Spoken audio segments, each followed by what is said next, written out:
मित्रों, हिंदू धर्म में समय को बहुत ही शक्तिशाली बताया गया है। वो समय का पहिया ही है जो मनुष्य को खुशी, मन, लाभ, हानि और जीवन मृत्यु से परिचित करवाता है। मित्रों, आपने भी देखा होगा कि समय का चक्र जब भी परिवर्तित होता है तो राजा को रंक और रंक को राजा बना देता है। और ऐसा माना जाता है कि समय के कारण ही मनुष्य के जीवन में कभी खुशी आती है तो कभी दुख भी उन्हें झेलना पड़ता है। लेकिन क्या आपने कभी ये सोचा है कि आपके जीवन में शुभ समय आने वाला है? इसका पहले ही आपको पता कैसे किया जा सकता है? अगर नहीं तो चलिए आज की इस वीडियो में हम आपको उन संकेतों के बारे में बताते हैं जिन्हें जानने के बाद आप भी अपने जीवन में होने वाले बदलाव का अंदाज़ा पहले ही लगा सकते हैं, जिसके बारे में भगवान श्री कृष्ण ने स्वयं नारद जी को बताया था। नमस्कार और स्वागत है आपका श्री कृष्ण उपदेश में एक बार फिर। हिंदू धर्म ग्रंथों में वर्णित एक कथा के अनुसार जब एक दिन नारद जी भगवान श्री कृष्ण से मिलने आए तो उन्होंने भगवान से पूछा, हे नारायण, कृपया कर ये बताइए कि कोई भी मनुष्य अपने जीवन में आने वाले शुभ समय के बारे में पहले से ही कैसे जान सकता है? तब भगवान कृष्ण ने उत्तर दिया, हे देवर्षि,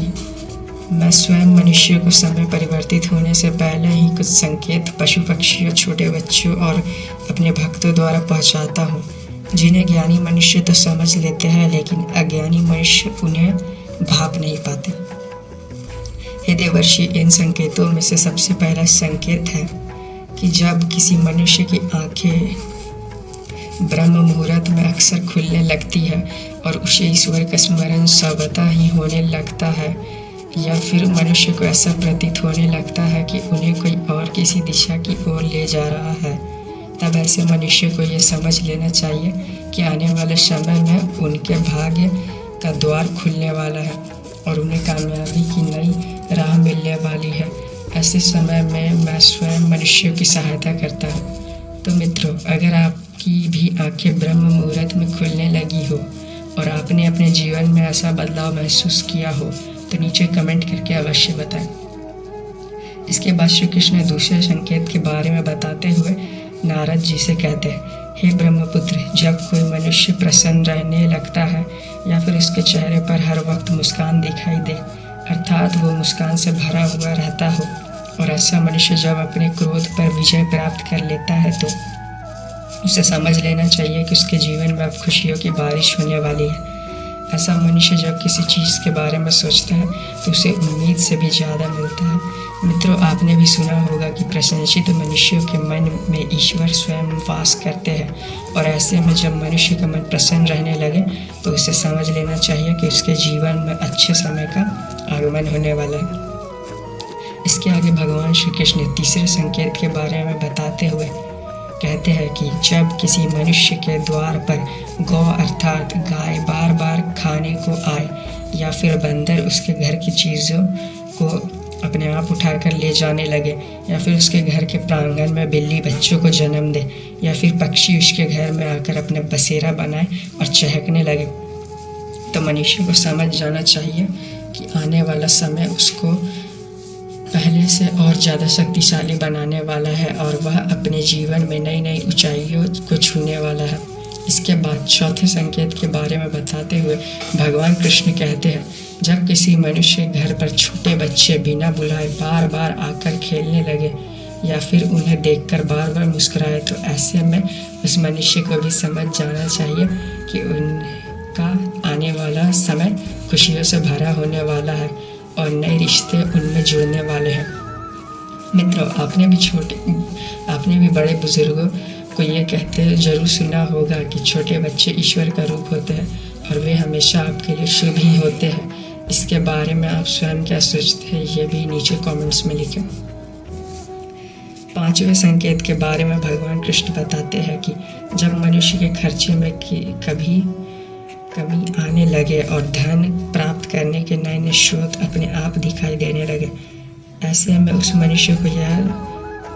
बात जान लेनी चाहिए कि उसका बुरा वक्त जाने वाला है और उसके बाद से उसके घर में स्वयं लक्ष्मी वास करने वाली है।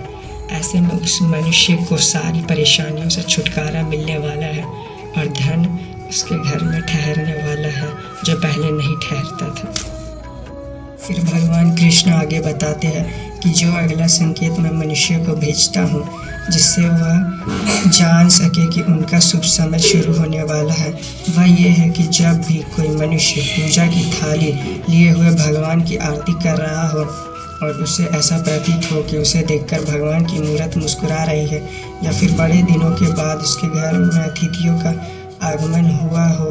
तो उसे भी समझ जाना चाहिए कि उसका अच्छा समय शुरू होने वाला है। इसके अलावा जब किसी महिला का बायां अंग और पुरुष का दाहिना अंग फड़कने लगे, तब भी उसे जान जाना चाहिए कि उसका शुभ समय आने वाला है। इसके बाद इस 7वें संकेत के बारे में भगवान कृष्ण बताते हैं कि जब कोई मनुष्य सुबह सुबह किसी कार्य को करने के लिए घर से निकलता है और रास्ते में उसे गौ माता अर्थात गाय माता के दर्शन हो जाए, या फिर किसी साधु संत द्वारा उसे आशीर्वाद मिल जाए, तो ऐसे में उस मनुष्य को भी समझ जाना चाहिए कि वे जिस काम को करने के लिए घर से निकला है तो वह काम उसका जरूर सफल होगा और उससे सफल होने से कोई दूसरा व्यक्ति नहीं रोक सकता। अंत में भगवान कृष्ण बताते हैं, हे नारद, इन सब के अलावा जब किसी मनुष्य को संध्या के समय जल से भरा पात्र या फिर दूध से भरा पात्र किसी के द्वारा उसे प्राप्त हो, या फिर कोई उसे मिठाई दे, तब भी उसे समझ जाना चाहिए कि अब उसके भाग्य खुलने वाले हैं। तो मित्रों, ये थे वो 7 संकेत जिन्हें जानकर या फिर महसूस करके आप अपने आने वाले शुभ समय को भली भांति पहचान सकते हैं। लेकिन भगवान कृष्ण ने ऐसे ही कुछ संकेत और भी बताए हैं जो मनुष्यों के जीवन में आने वाले अशुभ समय के बारे में बताते हैं। यदि आप भगवान कृष्ण द्वारा कहे गए उन अशुभ संकेतों के बारे में भी जानना चाहते हैं तो हमें नीचे कमेंट्स करके अवश्य बताएं।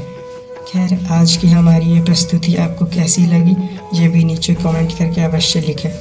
तो मित्रों, फिलहाल आज के लिए बस इतना ही। अब हमें इजाज़त दे। आपका बहुत बहुत शुक्रिया। जय श्री कृष्ण। राधे राधे।